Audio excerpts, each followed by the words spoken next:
Welcome back to your next lesson. As we move along with Amazon S3, we're going to take a look at how to create a user and create a user policy that allows that user access to only one Amazon S3 bucket.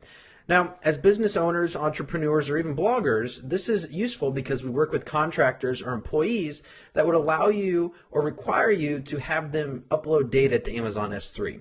Some contractors, you may not want to give access to all of your valuable data or even backups, so providing them access to their own bucket where they can store information for your company or your blog is probably the best way to go. So what we're going to do is we're going to create a user.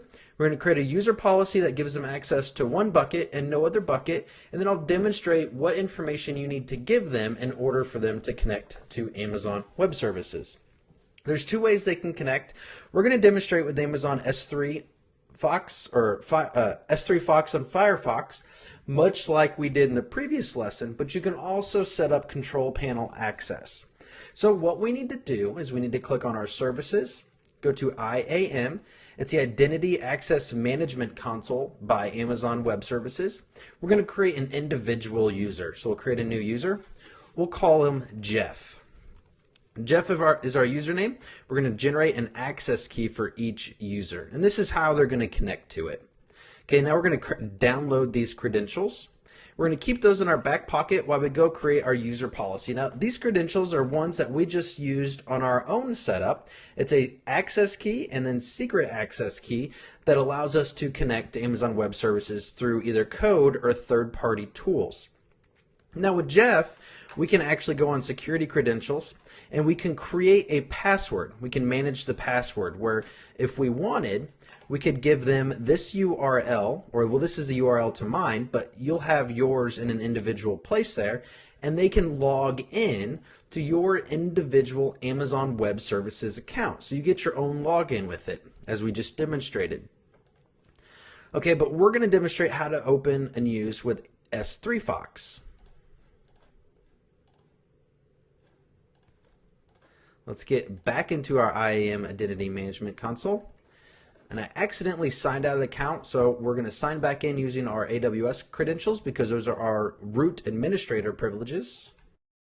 Back in, and so we'll go to Amazon IAM Secure Access Management. We have a new user. Our user's Jeff. And let's go ahead and go to our permissions, and we want to attach a user policy. Now there's a lot of pre-built policies we can do here. We can actually go to a policy generator that allows us to select what Amazon service we want to create a policy for. But it doesn't allow us to actually block access to everything but a single bucket. So what I have is I actually have built a policy generator, and let me go grab that real quick.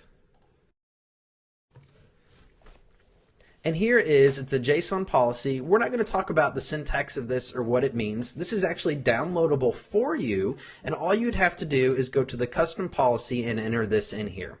Okay, and so then what we want to do is just right here, we want to specify what bucket our user is going to have access to. Well, we've been working with the ADJ files bucket, so I change it to ADJ files, and I hit apply policy. We'll give it a policy name.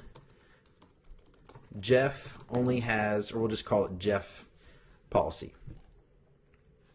So he now has the user policy, and what we can do is we can bring over our S3 Fox. We'll open up our credentials. Now remember, these are credentials that we just got for the Jeff user. Okay, Jeff has his own individual access ID. We'll manage our account. We'll say Jeff's account. We'll enter in our access key. We'll enter our secret key. This is Jeff's secret key where he'll only have access to specific buckets. We'll hit close. We'll notice that he can see these buckets, but what happens when we click on ADJ archive? Well, you get an access denied. He can't do anything or access that bucket or list any of the contents inside the bucket. We get an access denied. But we noticed that we had ADJ in the policy management, so we'll go to ADJ files, and we now have access to this bucket. We can upload and download files out of that specific bucket. Now, if I wanted to, I could actually go ahead and go to security credentials, click on manage password. We'll assign a custom password for Jeff. We'll go back to our dashboard. we will open up our console login. We'll type in Jeff and the password that we've created for Jeff, and we'll move over to the Amazon S3 account. So from here, let's try to open up ADJ Archive. Well, access is denied. So they can still work through the Amazon Management Console as well through the login that we've just created. And then we send them the link and they can log into that link, and they only have, or Jeff only has access to the single bucket. So that's how we would create a separate user for a contractor or employee that we wanted them to store information that they're doing for us on the system.